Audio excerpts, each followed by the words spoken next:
So here in this question, we're told that the curve C has the equation x squared multiplied by tan y is equal to 9, and that's for y between 0 and pi over 2 radians.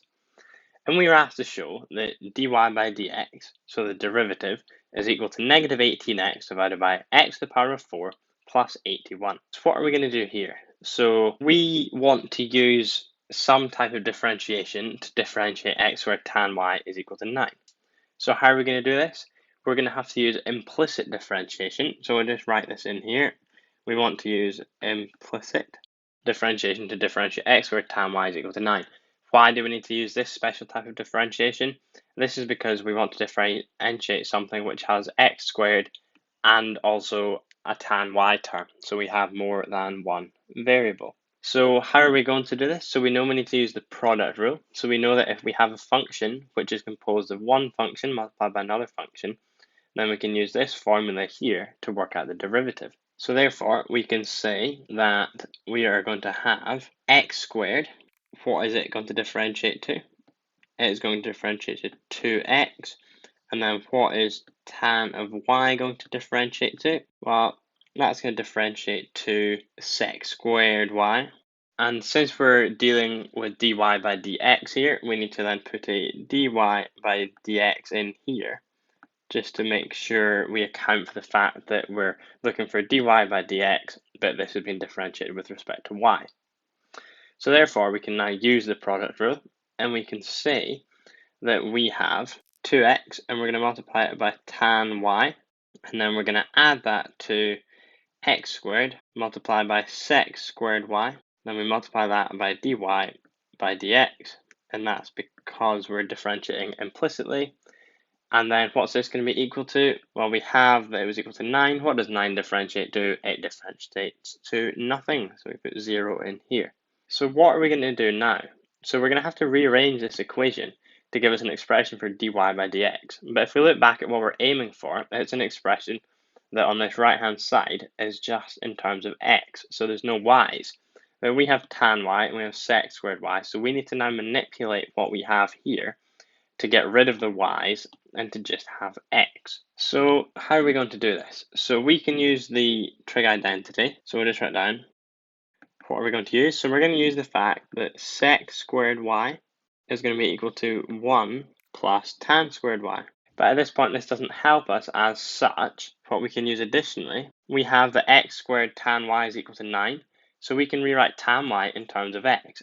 So we have that tan of y is going to be equal to, well, how do we rearrange this? So we're going to divide 9 by x squared. So therefore, what does this mean? We want tan squared y.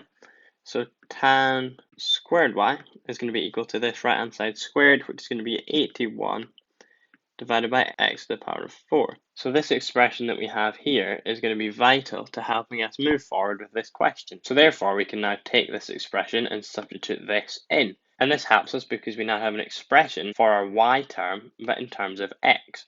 So this is good. So what are we going to do now? We take this expression down, and our 2x will stay the same. And we're going to multiply it by tan y, and that's now equal to 9 over x squared. So we have 9, and we divide that by x squared. And then what we're going to do, we're going to add on our x squared stays the same. And then this time, rather than having sec squared y, we're going to have 1 plus tan squared y, which is equal to 1 plus 81 over x to the power of 4. So we'll just put our brackets in there. So we have 1, then we add on 81 divided by x to the power of 4. And of course, we must still have our dy by dx. And this is all still going to be equal to 0. So now, the plan of action is going to be to simplify this and solve for dy by dx, and this should get us an expression which is in terms of x only. So therefore, just simplifying this left-hand side, we have 2x multiplied by 9 over x squared. That's going to be equal to 18 over x. And then we're going to just keep this as it is. So we'll have x squared lots of 1 plus 81 over x to the power of 4. And we still have our dy by dx. And that is equal to 0. And now we are going to subtract 18 over x from both sides. So therefore, we're going to have that x squared multiplied by 1 plus 81 over x to the power of 4. And of course, dy by dx, that is going to be equal to negative 18 over x. So what can we do now? Well, we're going to then divide both sides by this term here, and that will leave dy by dx on its own. So therefore, just moving along this way, we'll then have that dy by dx is going to be equal to, we'll have negative 18 over x, and then this whole thing is going to be divided by x squared, and I'm going to multiply that by 1 plus 81 over x to the power of 4. And now what we need to do is we have an expression which is beginning to look a little bit similar to what we need here. We can see we have negative 18x on the top. So what we need to do is we need to then simplify this into what the question asked for. So how are we going to do this? So we can rearrange this and get rid of this x term by bringing it down here, and that is going to give us negative 18, and then we divide by x multiplied by x squared, which is x cubed, and we multiply that by 1 plus 81 over x to the power of 4. So then what's our next step from here going to be? If we just take this denominator and work on it separately, so we have x cubed multiplied by 1 plus 81 over x to the power of 4. We can see that this is going to be equal to x cubed, and then if we multiply this fraction, we're going to have x4 plus 81, and then we divide this by x to the power of 4. And if we multiply this by the x cubed, what are we going to have? X to the power of 4 plus 81, and then these will cancel out, so we'll have x cubed divided by x to the power of 4. That is going to leave us with 1 over x. So therefore we have x to the power of 4 plus 81 over x. Then we can substitute this back in. So therefore we have that dy divided by dx is going to be equal to negative 18. And then we divide this by our expression here, which is x4 plus 81. Then we divide that by x. So you think, what can we do now? Well, we can take this fraction at the bottom and multiply everything by x. What's that going to leave us with? That is going to leave us with 18x, and then this x will disappear. So therefore, we can conclude this will be our final answer. We're going to have that dy by dx is going to be equal to negative 18 multiplied by x, and then we're going to divide by x to the power of 4 plus 81. And therefore, we've completed the question as this was what the question asked us to find. We're writing as required, as this is what the question asked us for. So taking a look back, this question was worth 4 marks. So we receive 1 mark for attempting to differentiate, and then we receive our 2nd mark for having the correct differentiation. So we receive, we'll just write our 2 marks in here, and we'll just annotate this. We get 1 for attempting differentiation, and then we get 1 mark for correct differentiation.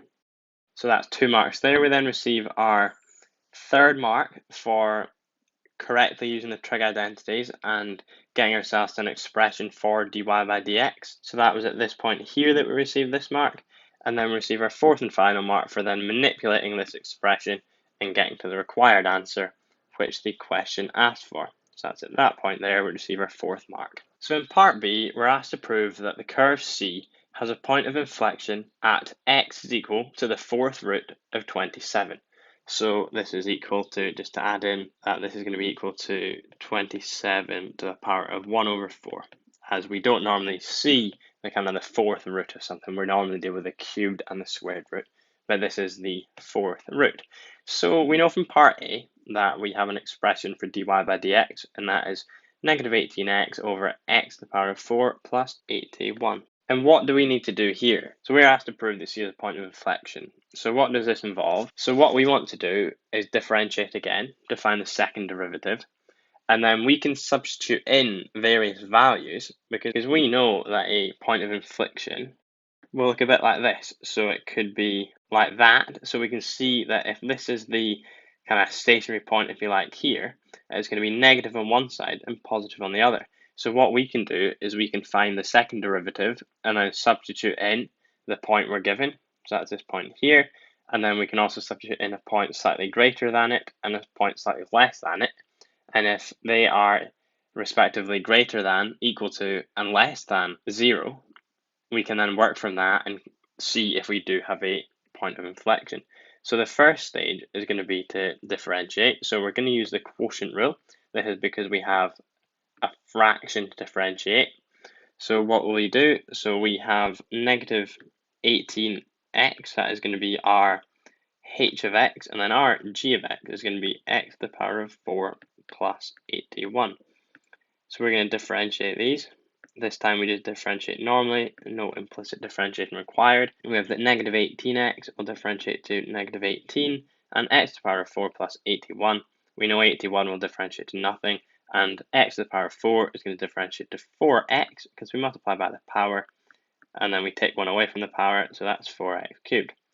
So therefore, we can say that d squared y divided by dx squared, so our second derivative, is going to be equal to, so we're going to have the derivative of the numerator, so negative 18, we multiply it by x to the power of 4, we add on 81, and then we're going to subtract the other derivative, so we're going to have 4x cubed, and we're going to multiply that by negative 18x. And then what we're going to do is we're going to divide everything by x to the power of 4 plus 81, and then we square that bottom term. So therefore, continuing this working on, we'll simplify this. So we're going to have just multiplying out the numerator, negative 18x to the power of 4. Then we're going to subtract negative 18 multiplied by 81, which is negative 1,458. And then we're going to now add on, because we have two negatives, we're going to add on 4 multiplied by 18, which is going to be 72. And then we have x cubed multiplied by x, which is equal to x to the power of 4. And then our denominator stays the same, so it's going to be x to the power of 4 plus 81, and we're going to square that. So we can simplify this a little bit further. So we're going to have 72 minus 18, which is equal to 54x, and it's going to be to the power of 4, and then we're going to subtract 1,458, and then we're going to divide everything by x4 plus 81, and that's all to the power of 2. And then what we can do, we can take out a common factor of 54 to get our x to the power of 4 term on its own, so that's going to be 54 lots of x4, and we take away 1,458 divided by 54, which is 27, and then we divide this by the denominator, which is the same, so it's going to be x to the power of 4 plus 81, and we square this. So effectively, this is our expression for d squared y by dx squared. So this is the second derivative of our function. So what we're going to do is we're going to take this function and then we're going to substitute our values into it to then see what this point is. Is it going to be a point of inflection? So we've just copied down our equation once again there. So this is our second derivative of our function. So then we'll say x equal to the fourth root of 27, we could then substitute this in. But what do we notice? If we take both sides to the power of 4, we have x to the power of 4, and then we just have 27. But we can see here that we have x to the power of 4 terms in our equation. So therefore, we can say that x to the power of 4 is equal to 27. So therefore, we can substitute this into the second derivative. So therefore, for x to the power of 4 equal to 27, we'll have that d squared y divided by dx squared is going to be equal to, so we'll have 54, then we'll have 27 minus 27, since we're substituting in 27, and we'll divide that by 27 plus 81, and we'll square all of this, and we put this into our calculator, and we see that this is equal to 0. So then what we can now do is we can take a point which is slightly greater than x to the power of 4 is equal to 27, and we'll substitute this in as well.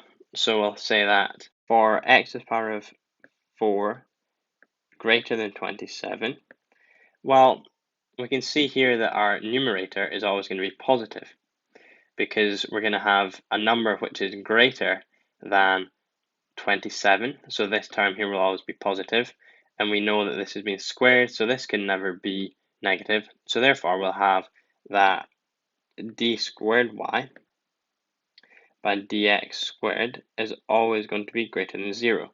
So then we can also say that for x to the power of 4 less than 27, well, what's it going to be this time? We know that if we have something that's less than 27, this term here is going to be negative. This term on the bottom is being squared, so the denominator is always going to be positive. But yeah, we can then see that this, because anything less than 27 is going to leave this term being negative, we'll have the second derivative is going to be less than 0. So therefore, we can see that at this point, the value of the second derivative is 0. For anything greater than this, we have that the second derivative is greater than 0, and for anything less than x to the power of 4 is less than 27, then the second derivative will be less than 0. So therefore, from this, we can conclude that there's a point of inflection at x equals the fourth root of 27. So then taking a look back at this question, it was worth 3 marks, and we pick up our first mark for attempting to differentiate the expression we're given, and doing that by using the quotient rule. So we receive that mark just here. We then receive our second mark for having the correct simplified expression for the second derivative. So that was here when we got that the second derivative was equal to 54 lots of x to the power of 4 minus 27 divided by x to the power of 4 plus 81 squared. And then we receive our third and final mark for having the correct conclusion, which was that yes, this is a point of inflection, and having the evidence to back that up. So that was at this point here where we received this mark.